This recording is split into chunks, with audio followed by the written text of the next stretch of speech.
Dzień dobry Państwu. Nazywam się Maciej Boryczko, a to jest Studio Gesell. Dziś po raz trzeci jest ze mną adwokat Jakub Brzeski. Cześć Kuba. Cześć. Kuba jest doradcą restrukturyzacyjnym, który zajmuje się praktyką związaną z postępowaniami restrukturyzacyjnymi, z postępowaniami upadłościowymi i generalnie z postępowaniami sądowymi. Kuba, to nasze trzecie spotkanie w ramach Studio Gesell. Jak się z tym czujesz? Bardzo jest mi miło, że mogę brać udział, zwłaszcza w takim znamienitym towarzystwie. Bardzo dziękuję. To miłe.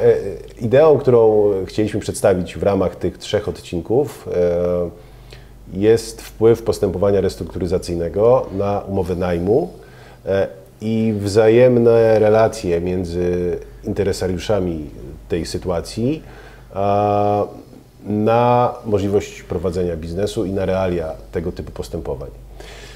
W pierwszej części przedstawiliśmy generalne zasady prowadzenia postępowania restrukturyzacyjnego. W drugiej skoncentrowaliśmy się na trwałości umowy najmu i na płatnościach. Natomiast dziś chcielibyśmy przedstawić zabezpieczenia, to znaczy wpływ zabezpieczeń, Wpływ restrukturyzacji na zabezpieczenia, tak, słusznie. I to, na ile efektywne te zabezpieczenia realnie są. Kuba, powiedz proszę, masz jakąś taką swoją listę od najatrakcyjniejszego do najmniej atrakcyjnego zabezpieczenia w postępowaniu restrukturyzacyjnym? Co daje wierzycielowi najwięcej? To oczywiście zależy od jakby konkretnej sytuacji danego wierzyciela, charakterystyki danej wierzytelności.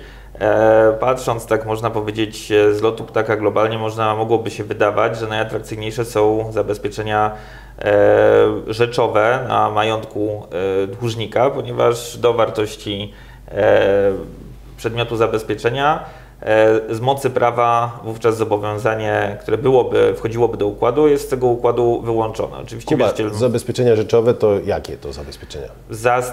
Zastaw rejestrowy, hipoteka.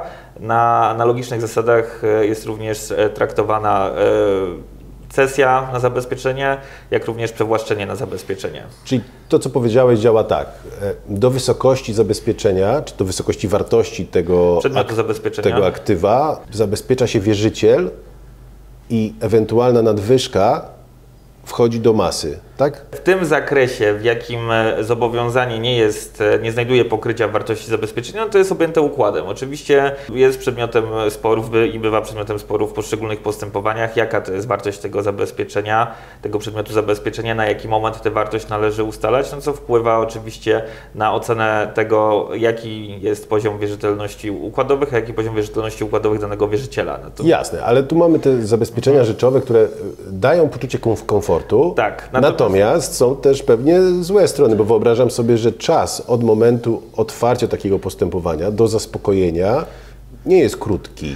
Dokładnie. Jakby to poczucie komfortu może być w pewien sposób złudne, ponieważ zabezpieczenie rzeczowe może nie dostarczyć tego, co wierzyciela najbardziej interesuje, czyli nie może mu nie dostarczyć gotówki w krótkim, w szybkim horyzoncie czasowym. A czy są takie zabezpieczenia, które mogą sprostać temu oczekiwaniu?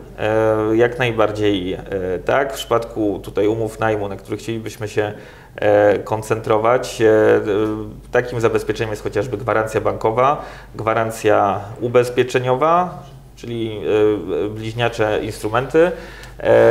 Może być takim zabezpieczeniem również poręczenie dostarczane przez osobę trzecią, przy czym takie poręczenie powinno być również wzmocnione oświadczeniem o poddaniu się egzekucji osoby trzeciej, czyli każdy taki instrument, który dostarcza odpowiedzialność osoby trzeciej w stosunku do restrukturyzującego się dłużnika. Oczywiście w przypadku, tak jak powiedziałem, poręczenia należy też mieć na uwadze potencjalną niewypłacalność, restrukturyzację, upadłość tego udzielającego faktyczną niewypłacalność tego udzielającego poręczenia. Dlatego gwarancje bankowe, ubezpieczeniowe są tyle bezpieczne, no bo jakby z założenia bank, towarzystwo ubezpieczeniowe jest... Ryzyko upadłości tego, który daje tę gwarancję, jest relatywnie niskie. A powiedz Kuba, jak działa taka gwarancja bankowa? W sensie bank jest bankomatem w tej sytuacji? No nie jest to może zbyt komfortowe określenie.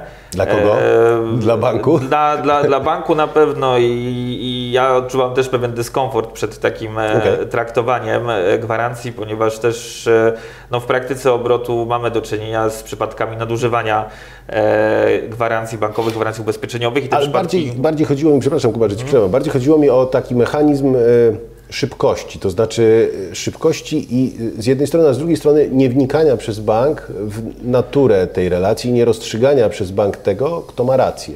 Tak, to w tym zakresie na pewno jest to komfortowe z punktu widzenia wierzyciela zabezpieczenie, ponieważ tak jak powiedziałeś, w przypadku otrzymania poprawnego formalnie żądania wypłaty z gwarancji bank, towarzystwo ubezpieczeniowe nie powinien ten podmiot wnikać w stosunek podstawowy, w to, czy te kwoty są należne, czy są nienależne, czy na przykład kary umowne są należnie naliczone, czy nie, czy ten czynsz jest w prawidłowej wysokości. To jest przedmiotem analizy sądu, ewentualnie gdyby ten wystawiający gwarancję, czy ten gwarant kontestował dochodzenie takiej wypłaty, natomiast to jest przedmiotem zupełnie innego postępowania. Tak, i to to jest inne postępowanie. Gwarant co do zasady powinien analizować kwestie formalne, oczywiście no, mając na uwadze też, i tutaj jest utrwalona linia orzecznicza od wielu lat, że dopuszczalna jest możliwość obrony gwaranta w ramach gwarancji bankowej i ubezpieczeniowej zarzutem nadużycia gwarancji. Natomiast co do zasady, z punktu widzenia wierzyciela jest to instrument szybki, jest to instrument pewny, jeśli się oczywiście w prawidłowy sposób przeproceduje żądanie wypłaty z gwarancji. Można w ten sposób relatywnie szybko uzyskać pieniądze, a ryzyko tej niewypłacalności tego kontrahenta, tego dłużnika w tym zakresie, w zakresie objętym gwarancją, w tym zakresie kwotowym bierze na siebie bank, towarzystwo ubezpieczeniowe, które wchodzi w miejsce tego zaspokojonego. I to jest dość powszechna praktyka. Siódemki są często praktykowane w umowach najmu, natomiast rzadko praktykuje się poręczenie. Jakbyś mógł, Kuba, powiedzieć w takiej sytuacji właśnie restrukturyzacji, gdyby takie zabezpieczenie zostało udzielone przez najemcę, bo to najczęściej najemca zabezpiecza zapłatę czynszu właśnie jakimś zabezpieczeniem, o których teraz rozmawiamy, to jak by to zadziałało w postępowaniu restrukturyzacyjnym? Jaka byłaby ścieżka? To znaczy w postępowaniu restrukturyzacyjnym dłużnika nie wpływa na odpowiedzialność poręczyciela.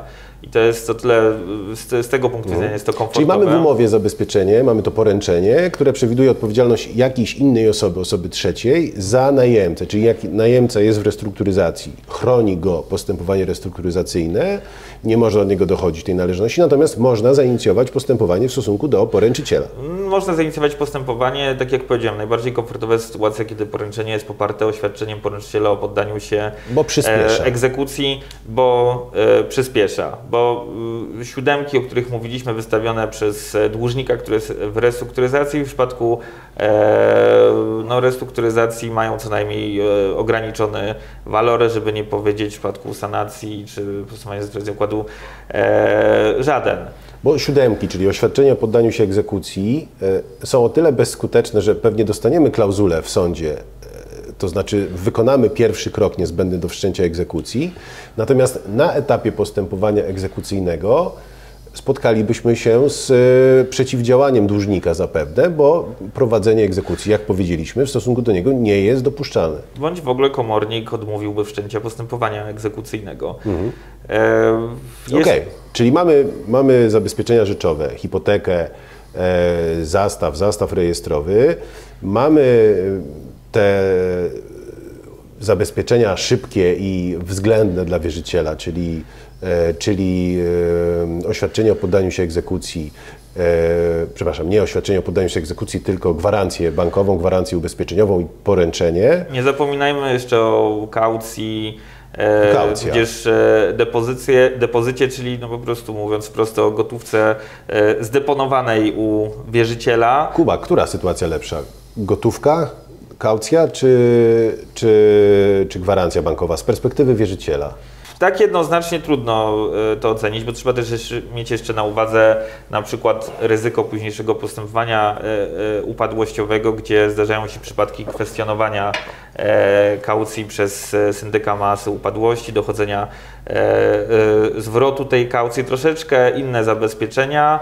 A dlaczego to jest kwestionowane? Dlaczego ta kaucja jest kwestionowana? No przecież to powinien być erzac właśnie gwarancji bankowej, powinno być pewnie.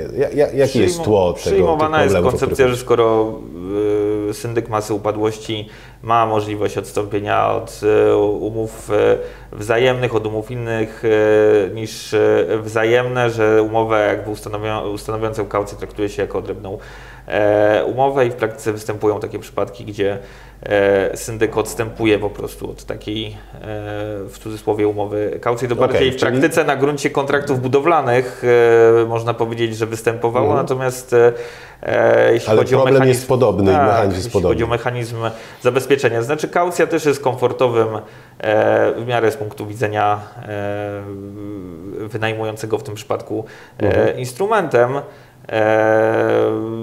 Jakby można oczywiście się z tej gotówki szybko zabezpieczyć, więc to też jakby jest jeden na pewno z rekomendowanych instrumentów. Tylko zarówno oczywiście kaucja, jak i gwarancje bankowe, ubezpieczeniowe mają wspólny mianownik. Jak raz wierzyciel to wykorzysta, zaspokoi swoje roszczenia, natomiast to następuje do pewnego określonego limitu. Pytanie pojawia się, co dalej. Pytanie dotyczy też odnowienia zabezpieczenia. W przypadku restrukturyzującego się dłużnika może być problem z odnowieniem kaucji, z odnowieniem gwarancji bankowej ubezpieczonej. I może być problem, Kuba, dlatego że żaden bank nie będzie chciał wystawić takiej gwarancji. Chociażby z tej przyczyny. Bo wiarygodność takiego podmiotu jest niska. To jest raz. I co się wtedy dzieje? W sensie, jaki wpływ ma naruszenie umowy najmu? Bo zazwyczaj jest tak, że niedostarczenie zabezpieczenia jest bardzo poważnym naruszeniem, które często skutkuje prawem do natychmiastowego rozwiązania umowy najmu. Jak taka sytuacja wpływa na umowę najmu? To znaczy sytuacja, w której zadłużenie jest realizowane z zabezpieczenia, to znaczy wierzyciel się zaspokaja, konsumuje całe zabezpieczenie, kaucję czy gwarancję bankową, ma prawo do tego, żeby uzyskać odnowioną gwarancję albo nową kaucję, nie otrzymuje jej, co wówczas? W zależności od konkretnego przypadku, bo tutaj mogą być bardzo zniuansowane stany faktyczne i szczegóły naprawdę mogą wpływać na ocenę tej konkretnej sytuacji, natomiast brak do odnowienia takiego nierzeczowego zabezpieczenia może stanowić okoliczność uzasadniającą rozwiązanie przez wynajmującego umowy najmu. Bo jest traktowane jako faul. Tak? Jako faul, który jest traktowany jako już faul po otwarciu postępowania. I w tej sytuacji, oczywiście mając na uwadze niuanse, o których mówiłeś, generalnie można postawić tezę, że najemca nie jest chroniony. Przed rozwiązaniem. Tak.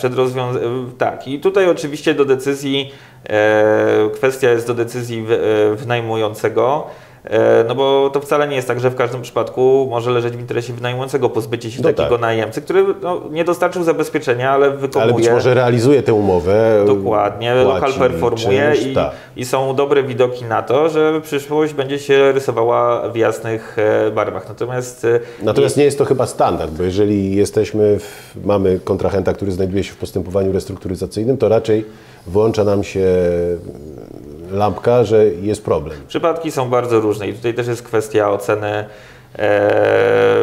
poziomu zaufania do tego dłużnika przez wierzyciela. No, wierzyciel wynajmujący może być zainteresowany wpuszczeniem do tego lokalu innego podmiotu, który będzie mu dawał wyższy poziom bezpieczeństwa. Natomiast zakres przypadków jest bardzo szeroki.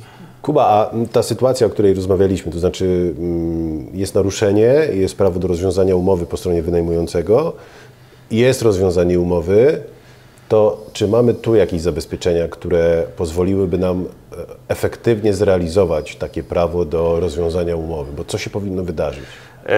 efektywna realizacja prawa do rozwiązania umowy. Właściwie należy tę efektywność rozpatrywać z punktu widzenia tego, co się dzieje już po rozwiązaniu umowy, czyli chcemy osiągnąć jako wynajmujący cel w postaci lokalu, który jest zwolniony. Odzyskujemy lokal, możemy nim dysponować, możemy go oddać dalej w najem. Tutaj nieodzowne jest oświadczenie dłużnika o poddaniu się egzekucji. Bo jakby go nie było, w zakresie opróżnienia lokalu. Bo jakby go nie było, czyli mówimy o 7, które właśnie uprawniają wierzyciela do przeprowadzenia eksmisji.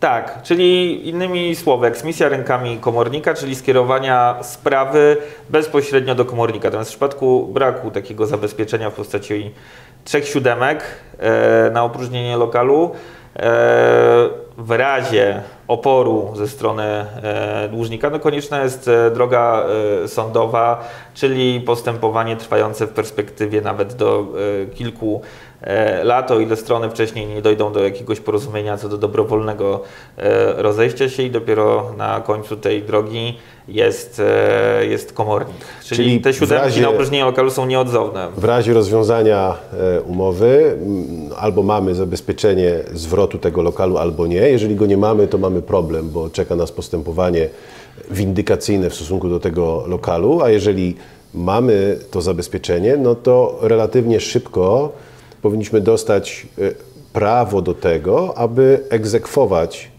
opuszczenie lokalu przez najemcę i wszcząć takie postępowanie, czy tak? Tak. No oczywiście też warto pamiętać, że w praktyce racjonalnie działający najemca, który ma swoje towary w tym lokalu, widzi, że już jakby jego perspektywa przebywania w tym lokalu jest raczej krótka. No w jego interesie jest dobrowolne opuszczenie tego lokalu, chyba że dysponuje mocnymi argumentami pozwalającymi zakwestionować na przykład skuteczność rozwiązania umowy najmu. No wówczas najemcy przysługuje szereg instrumentów procesowych najemcy, czy na przykład zarządcy najemcy, jeśli mamy do czynienia z postępowaniem sanacyjnym, przysługuje szereg instrumentów pozwalających sprzeciwić się tej egzekucji. Natomiast jeśli tutaj nie ma naprawdę mocnych argumentów, nie ma mocnych podstaw, to racjonalnie działający najemca, mając perspektywę komornika, który przyjdzie do jego lokalu, który jakby zablokuje ten lokal, no, racjonalne względy nakazywałyby po prostu dobrowolne usunięcie się z tego lokalu. Co zmniejszy koszty takiego postępowania, niemałe. Tak, obciążające finalnie też dłużnika koszty, na które składać się mogą chociażby też między innymi koszty magazynowania ruchomości, które były w lokalu, koszty mogące dochodzić dziesiątek tysięcy złotych. Natomiast nie zawsze oczywiście można powiedzieć, że uczestnicy obrotu cechują się pełną racjonalnością. No też jakby sytuacja w tego typu przypadkach bardzo często jest dynamiczna, może dochodzić do zmian personalnych po stronie zmian organizacyjnych, które wprowadzają pewien impas, pewne blokady decyzyjne i to wszystko może się składać na obraz takiej inercji. Wówczas działania, które mogłoby się wydawać, że powinny być racjonalnie podjęte z takiej czy innej przyczyny są opóźnione albo nie następują. Dokładnie. Kuba, czyli prześledziliśmy taki proces dziś oraz w trakcie naszych 2 poprzednich odcinków, co się dzieje z umową najmu, co się dzieje z płatnościami, co się dzieje w końcu z trwałością tej umowy najmu i co się dzieje na końcu, i tu jesteśmy. Inne zabezpieczenia, które przychodzą mi do głowy, ale na zasadzie już konieczności ich wyszukania, a nie ich efektywności, ale chciałem, żebyś też się wypowiedział. Weksel. Co daje weksel? Weksel można powiedzieć, że jest z punktu widzenia... Pewnie zależy, kto go wystawi, traktowany prawda? dokładnie. Bo to czy poręczyciel, czy dłużnik. Traktowane jako zabezpieczenie też ma walor głównie przyspieszający, ponieważ jego zasadnicza funkcja jest taka, że pozwala uzyskać nakaz zapłaty w postępowaniu nakazowym, gdzie... Ale przenosząc to na grunt naszej sytuacji, najemca wynajmujący, jeżeli weksel wystawia najemca, no to co nam po tym, że przyspieszymy postępowanie, skoro i tak nie możemy go dochodzić tej należności, prawda? Dokładnie, więc z tego punktu widzenia no, ten akcelerator nie prowadzi nas do szczęśliwego zakończenia, do tego też weksel no, może być Jednym z instrumentów, na przykład jeśli poręczyciel się wzbrania przed dostarczeniem oświadczenia o poddaniu się egzekucji, można zaproponować... Zamiennikiem może być weksel. Kuba, bardzo Ci dziękuję za ten kolejny, trzeci już odcinek. Również Ci dziękuję Państwu. Ja z kolei polecam Studio Gesell, polecam inne nasze odcinki dotyczące różnych innych tematów, zarówno tych nieruchomościowych, jak i poświęconych innym dziedzinom prawa. Bardzo dziękuję za dziś. Pozdrawiam.